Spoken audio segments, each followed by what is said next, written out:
Looking at the paper from yesterday, confidence intervals for proportions.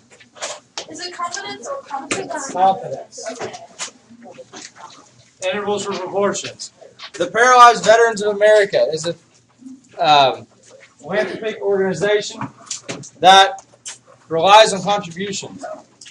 They send out mailing labels and greeting cards to potential donors to their list and ask for voluntary contribution.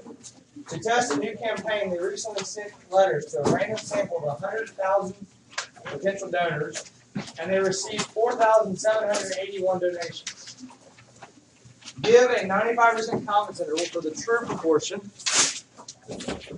from their entire mailing list who may donate. So we're trying to take the sample of 100,000 people and use that to make a prediction about what's the true proportion, what's the true percent of people that would be possibly willing to donate. So we're going to create a 95% confidence interval, which I know we've gone over this problem already. The confidence interval is p hat plus and minus z critical. Standard error is a p hat. Right? It's p hat plus and minus. So we take whatever the sample proportion is, we subtract z critical standard errors, and then we take whatever the sample proportion is and we add z critical standard errors. For a 95% confidence interval. I know we went over this yesterday. We draw this picture. That means that 95% of the data is between z critical and negative z critical. In order to find out what z critical is, you've got to know a p-value. In order to know a p-value, you've got to have the entire area to the left. If there's 95% between, how much percent is on the outside? 2.5. How much percent is on the outside? 5. 5. How much is on just this left side? 2.5. 2.5. So this whole region has a p-value of 0.975.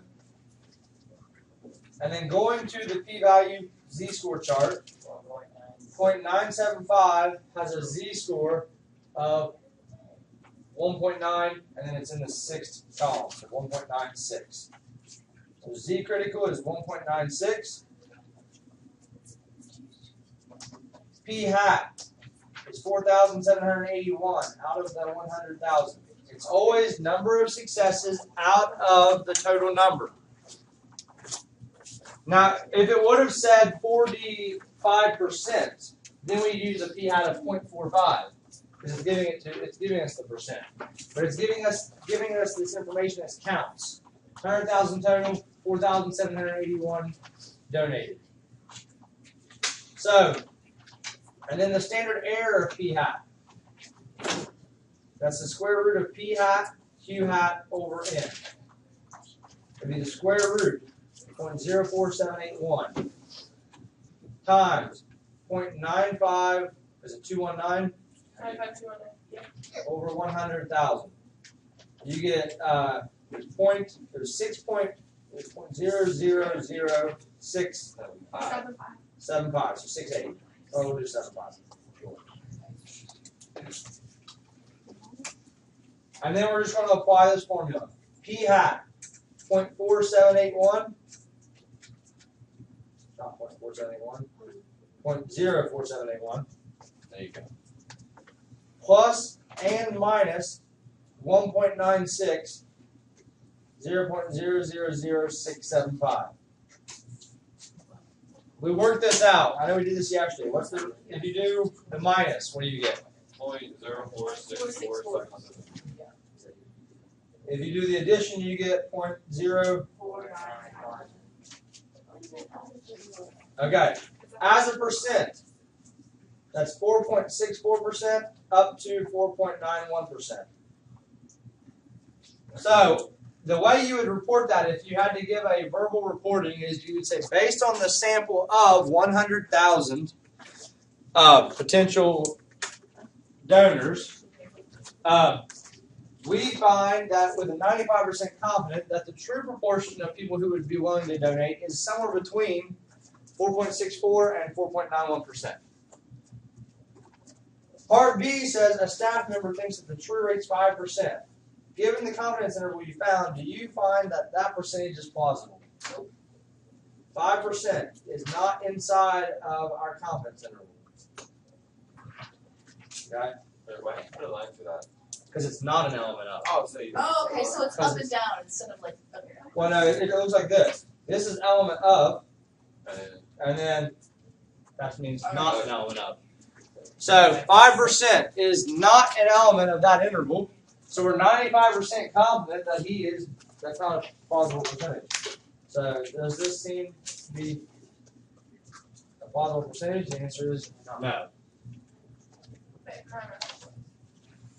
If this would have said 4.60 up to 5.01, it does not matter if the claim is barely in the confidence interval. It just has to be in the confidence interval. So you're okay with that. So what that means is if you conduct a survey and you want to say, hey, the number of teenagers who smoke is down to, okay, let's say you conduct a survey and you say, I don't know, I want to know how many, you're trying to say that teenagers smoking is almost obsolete. You conduct a sample and you find that 15% of the teenagers that you asked smoke. Okay? So, but then 15% is not what you report because that's based on just your sample. You've got to give an estimate. And you create a 95% confidence interval, and your 95% confidence interval says that you're 95% confident the answer is between 6% and 24%. Since 6% is in your 95% confidence interval, you can say you have the, I mean, you're allowed to advertise as only 6% of teenagers smoke. Okay, you can stretch it out and say that. You're not lying based on your data. You're just giving the most extreme to support your conclusion. Okay, if you're trying to say teenagers don't smoke at all, you're not going to want to. But someone else could say, yeah, but based on your data, it's as high as 24%. You see what I mean? So the same data set can be used to persuade in two different directions. Okay, it just depends on what you choose to report. Number 2, a National Health Organization warns that 30% of middle school students nationwide have been drunk. Concerned, a local health agency randomly and anonymously surveys 110 of the 1,212 middle school students in the city. And only 21 of them reported having been drunk. What proportion of the sample reported being drunk? 21 out of 110. What proportion? 21 out of 110. Okay. It's like 0.1909. Right? So if you use 0.19, that's good enough. 0.1909 is better. Okay? If you were to take a multiple choice test and you were to use 0.19 and you go, hey, I got answers close, but they're not that close, go back and add some extra decimals. Okay? It'll give you a more accurate answer. Does this mean that the city's youth are not drinking as much as the national data? No. No. This is just one sample of the city's youth. Okay? So this does not allow us to say, well, hey, we asked 110 kids, only 19% drank. So therefore, our city is better than the national average. Yay. Okay, that does not give us the right to say that. But if we create a 95% confidence interval and 30% is not inside of it, then we can say, yes, there is evidence. Does that make sense to everybody? So we create a 95% confidence interval. That's p hat plus or minus z critical, standard error of p hat. Guys, we're doing a 95% again. We know what z critical is. 1.96. Right? Standard error of p hat. That would be the square root of 0.19, 0.81 over 110. Okay? Anyone have that? 0.0374. 0.0374. Thank you. Okay? We're going to create a 95% confidence interval for the proportion of the city's middle school. So the issue yesterday that people were wanting to use was they weren't wanting to put p hat in the middle of their interval. They were wanting to put 0.30 right here. Okay? What are we trying to predict? We're trying to predict the proportion of the city's middle school, not the entire nation. Okay? So we're not going to use the nation's proportion. We're going So is that practically irrelevant? well, it gives us Except for D. part of D. That's where it comes into play. Yeah. So like the 1,212 and the 30% is practically irrelevant. Correct. We're making the 1,212 students is who we're making a prediction about. But really, in terms of making the prediction, the 110 is the only important part. So we're going to do 0.19 plus or minus 1.96, 0.0374. Guys, you should have already completed this. What do you get? 11.67 and then 26.33. 26.33. Okay, thank you.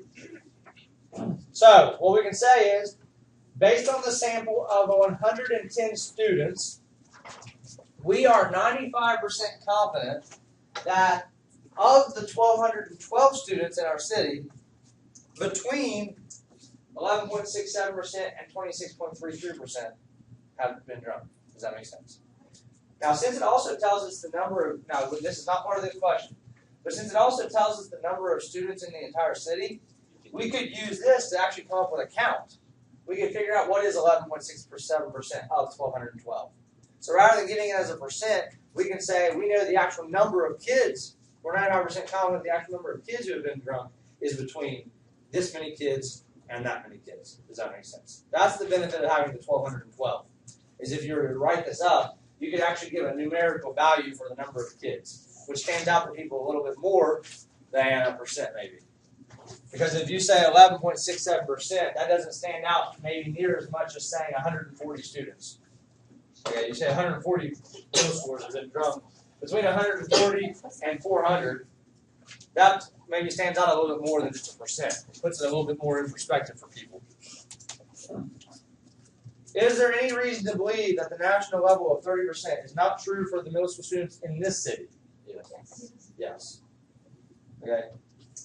We're 95% confident it's between basically 12 and 26%, right? 39% confident that it's lower. So we're 95% confident that this city is definitely lower than the national level. Yeah, which means that this city is doing a better job of keeping students from drinking at an early age. Yeah. To keep the margin, so going back up here real quick. 1.96. Remember, what's this right here is called the what?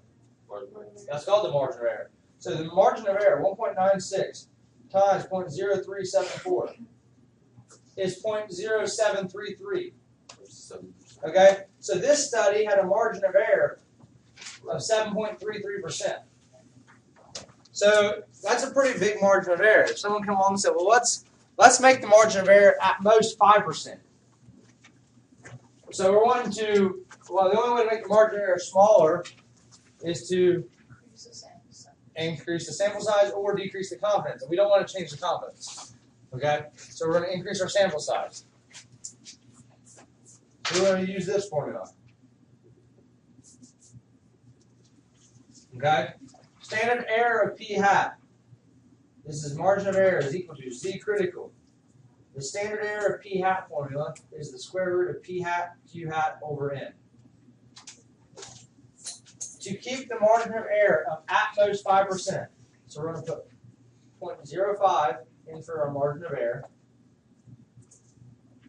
Z critical. It doesn't. If it does not tell you what confidence interval, it's assumed to always be 95. That's just a general rule of thumb. So 1.96 square root 0.19, 0.81. How many students do we need to survey? N. That's what we're solving. So we're going to work this backward. We have to get rid of the 1.96. Divide it over. So we divide it over. So it's going to be the square root of 0.19, 0.81 over n is equal to 0.05 divided by 1.96. To get rid of the square root, we're going to square 0.19, 0.81 over n equal to 0.05 over 1.96 squared. You could multiply the n over, and then when you put the n over here, then this is going to have to be multiplied back, or it's going to have to be divided back. So that way, once you get here, you can just take these two and flip them. Okay, so we get that the number of students is 0.19, 0.81 divided by 0.05 over 1.96 to b squared. I trust someone's typed this in. Roughly 237. It's 236.49. Okay, 236.5 roughly. Okay, that's approximate. It might be slightly different, yeah. So How many middle school students? So if we want to say instead of, so let's think about this. If we were to ask, so in order to knock down our margin of error to those 5%, we would need to ask 237. And if we did that, instead of giving this interval, our interval would be 14% to 24%. Because then our lowest would only be 5% below 19, and our highest would be 5% above 19. Does that make sense, everybody? So we would now give a tighter interval. But in order to do that, we had to ask more of the 1,212. Now, as you continue to do that, that interval is going to continue to get smaller. Until, if you ask all 1,212 students, it's not going to be an interval at all. It's going to be one number, right? It's going to be the population of that city's proportion. So that's 2C. In a poll, now this one here is kind of worded weird. It's got a lot of dates and a lot of. I would say this is a good question that won't be on a test. It's got a lot there to have to decipher through. In a poll taken in March of 2007, Gallup asked 1,006 national adults whether they were basketball fans. 36% said they were baseball fans. 36% said they were. A year previously, 37% of a smaller sample size had reported being baseball fans. Find the margin of error for the 2007 poll if we want 90% confidence. So our margin of error formula is Z critical, standard error for P hat. But don't you need the entire? Don't you need the sample size to do? We do. In 2007, Gallup asked. So if we're using the national 1,000. Well, they just asked 1,006 adults. It's not the national population. It's not the entire population. It's 1,006 adults from the entire nation. So they've sampled 1,006 adults from the entire nation. Z critical. We're trying to do a 90% confidence interval.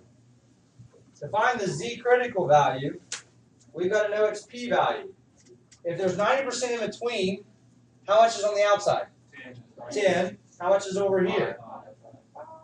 5. So the P value is 0.95. You go to the chart, you find 0.95, you get 1.65. We did that in our notes. I forget. How do you always tell like this? There's a lot of 0.95. How do you know which one? You just go to the closest one. Well, those two are both the same. Then either one really. It's not going to make that big of a difference. Because you're multiplying a standard error, which is going to be a decimal. It's rounded out to 4 decimals. So you're multiplying something that's to the 10,000th, a 10,000th decimal by something that's only rounded by maybe off by 100th. So it's not that big of a deal. What do you mean go to the closest one? Sorry, say that again. What do you mean go to the closest one? When we look at 0.95, if we go to this table, there's 0.9495, there's 0.9505. There's not exactly 0.95 either one, so you just go to the closest one. In this case, they're both the same, so you just pick one. It's not going to make that big of a difference. We go to 1.649. So for like, I don't know, let's say if it was, let's say it had, here, let's say if it was 0.98. Okay, let's say if it was 0.98. So we go to 0.98. There's 2 of them, right? That are really close to 0.98. Which one's closer? The 0.9798. It's only 2 10,000ths of a decimal away, whereas the other one's 3 10,000ths. But once again, it's not going to matter. You're talking about being thousandths of a decimal away. So it's not that big of a deal. But what you definitely want to do is pick something like 2.1. Okay? It's got to be something, it's got to be as close as possible. One of the two that are as close as possible. So Z critical is 1.65. The standard error of P hat. That's the square root. This gives us P hat. In 2007, what was our sample? P hat was 0.36. Our channel proportion was 0.34, which makes that 0.64. Over. So the standard error is, anybody have that? 0.0151. So our margin of error is going to be 1.65 times 0.0151. So that was basically the first step. Point what? 0.249. 249? Yeah. 0.0249. 0.249. About 2.5. So approximately 2.5%. So if you were to create a 95% or a 90% confidence interval, what's directly in the middle? 36%. The smallest is going to be 2.5% below. The largest is going to be 2.5% above. So you're going to say, I'm 90% confident that the number of national adults in 2007 that were fans of baseball was between 33.5% and 38.5%. Explain what the margin of error means. Anybody? Margin of error is pretty much the margin of error. The margin of error, I mean, here's what I would think of is this one, you didn't have to have it, it's how much you could be wrong, yeah. It's a window of percentage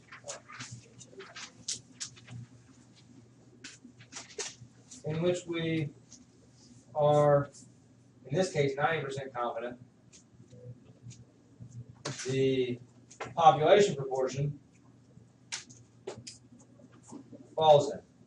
So the margin of error being plus or minus 2.5%, all that really means is that means that we're 90% confident that the true population proportion is within plus or minus 2.5% of 36%.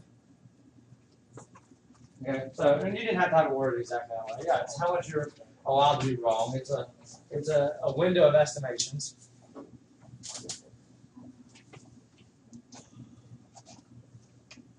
If we wanted to be 99% confident, so we want to be more confident, would our margin of error be larger or smaller? Larger. Larger. That's one of those concept questions. Okay, if you want to be more confident, you've got to make your interval bigger. Okay, it's like if you want to, the best way to be more confident in your answer is to expand the possibilities of correct answers. Find the margin of error for a 99% confidence interval. The standard error, so now it's going to be same formula. We know what standard error p hat is. That's not going to change. The only thing that's changing is z critical. If we're 99% confident, this is 0.99. That's a total of how much outside? 0.005. This is 1% total. Over here would be 0.005. Right? Half of a percent. So the p-value is 0.995. We go to our paper, 0.995. I think we should just stick with 90 and 95. Yeah, it's going to be 0.27. 0.995. What should I do? 2.57 or 2.58. Okay, 2.57 or 2.58. I'm going to say 2.57. I really don't have any reason why. Okay, it's not like that. I'm definitely right. You need to change your answer. That's just what I'm choosing. So the margin of error is going to be 2.57 times 0.0151.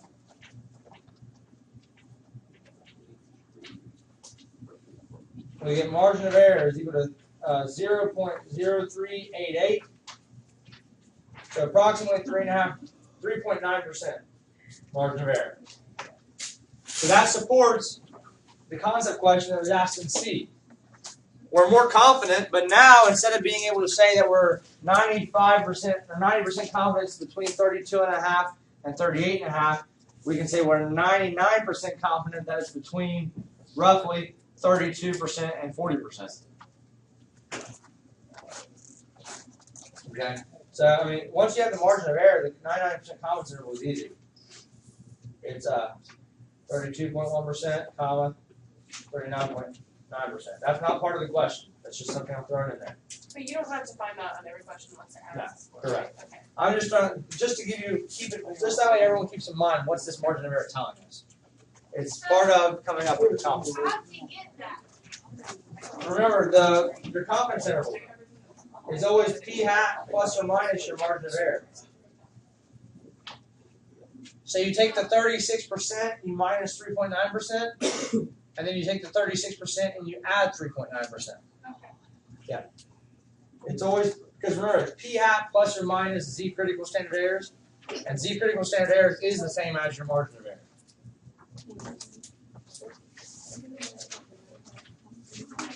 In general, all other aspects of the situation remain the same. Will smaller margin of errors produce greater or less confidence in the interval? Less confidence. If you're giving a tighter window of, okay, my study, I'm going to have to account for, there's less error in my study. The only way for there to be less error in the study is that you have less confidence in the results of the study. Do you think there's been a change from 2006 to 2007? No. It was not really. I mean, here, let's think about our 99% confidence interval. Yeah. It's 32.1% to 39.9%. One of those days. You guys are pleased. You guys are laughing really hard. It was good. This is in what year? 2006. I mean, 7. It was 2007. Y'all are so perfect. Okay, so we are 99%. So ours in 2007 they got 36%, but we're 99% confident that actually in 2007 the entire population was between 32 and 40, basically. 99% confident that's what happened. In the in 2006, what was it, 37? Yeah. 37 is in there. 37 is also in the 95. 37 is also in the 90. Okay? So, any of those are a reason to say, does there seem to be a difference? Or does there seem to be a change? No. All right. And then number 4. All concept questions. All concept questions. Several factors are involved in the creation of a confidence interval. Among them are the sample size, the level of confidence, and the margin of error. Which statements are true? For a given sample size, so the sample size is not changing. Higher confidence means smaller margin of error. False. False. I feel like okay, you're like true. No, I haven't done these since last year, so I'm having to run through them in my mind. Oh, okay. That's the reason I'm reading slower than usual. Yeah, a lot of them I got. For a specified confidence, for a specified confidence level. So the confidence level is not changing. So it's staying 95% confident. Larger samples provide smaller margin of error. That's true. Why? If you ask more people, your prediction is going to get more accurate. Yeah, but it's this. But if okay. We're saying the confidence level is staying the same. 95% staying 95%. Doesn't the margin of error stay the same too? No, because we're asking more people.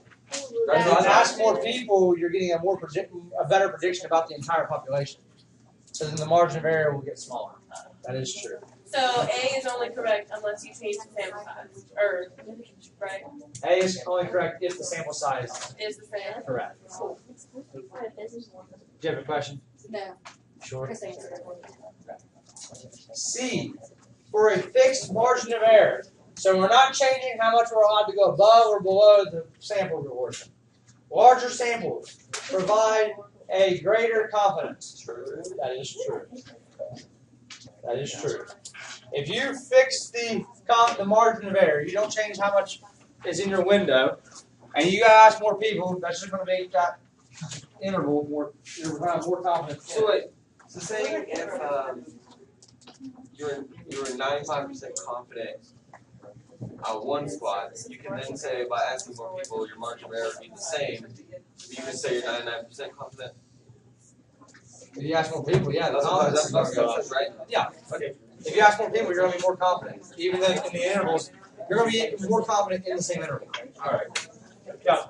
Okay. D, for a given confidence level, so 95% confident is staying 95% confident.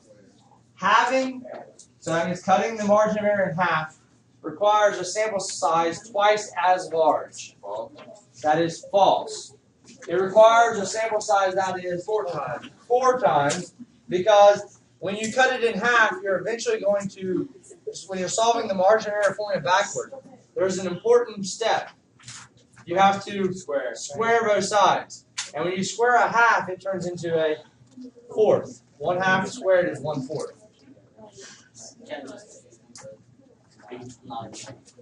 For a given sample size, so we're not changing how many people we ask. Reducing the margin of error. For a given sample size, we're not changing how many people we ask. Reducing the margin of error is making it will mean lower confidence. That is true. That is true. For E is true. If you do not change the sample size, if you reduce the margin of error, so you're making a tighter interval, that's okay, but you're going to lose confidence in that prediction. For a certain confidence level, so we're not changing how confident we are, you can get a smaller margin of error by selecting a bigger sample. That's true. That's true. For a fixed margin of error, so we're not changing how much we're allowed to be wrong. Go ahead. That's meaning like the more people you ask, the less air you'll have. Correct. Right? Because you're covering more of the population. Correct. G, for a fixed margin of error. So fixed margin of error is how much you're allowed to be wrong. We're not going to change that. Smaller samples will mean lower confidence. No. Wait, don't say it. For a fixed margin of error, smaller samples would be Not necessarily. false. Hold on. I haven't done these problems for a year. It's not. These aren't easy. I'll give it to you. They're not easy. It's a hard stop. For a fixed margin of error.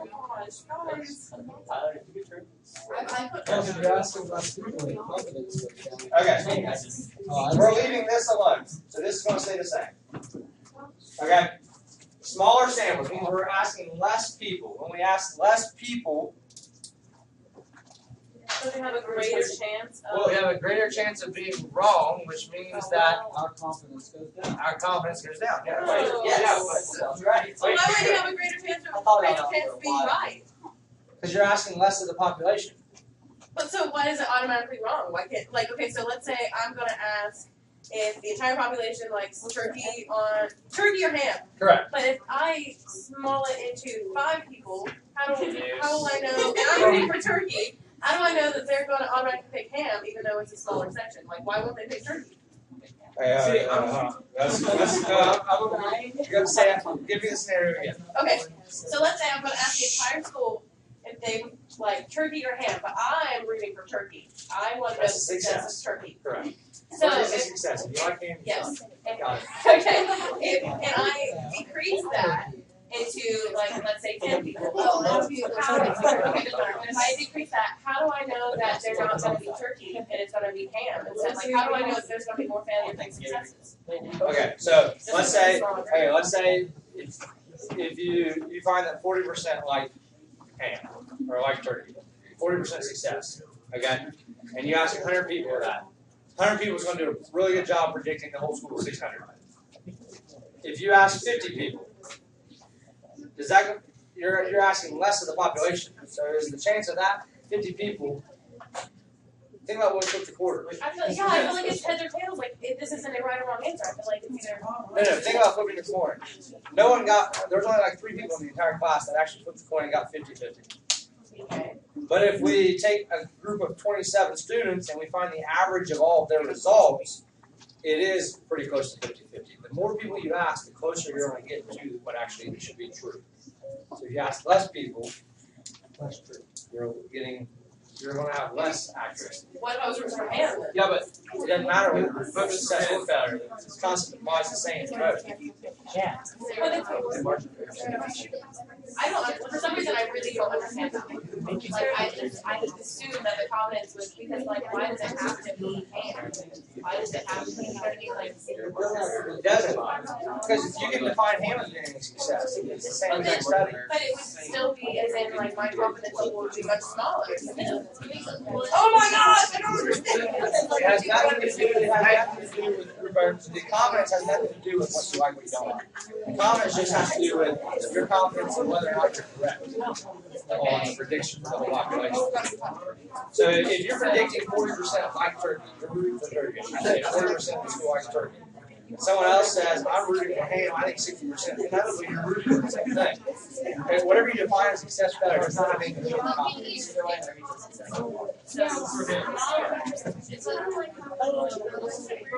I think both, because if you're thinking about it, the margin of error deals with the sample size. Therefore, no matter what your sample size is, you're always going to have a same margin of error. Because depending on your success. You're fixing your margin, you're fixing your intervals on the challenge. Yeah, but I know, but what I was saying was, well, like, to use like, you use like our thing for a search, and you get your margin of error is 5%, and your middle number is like 50.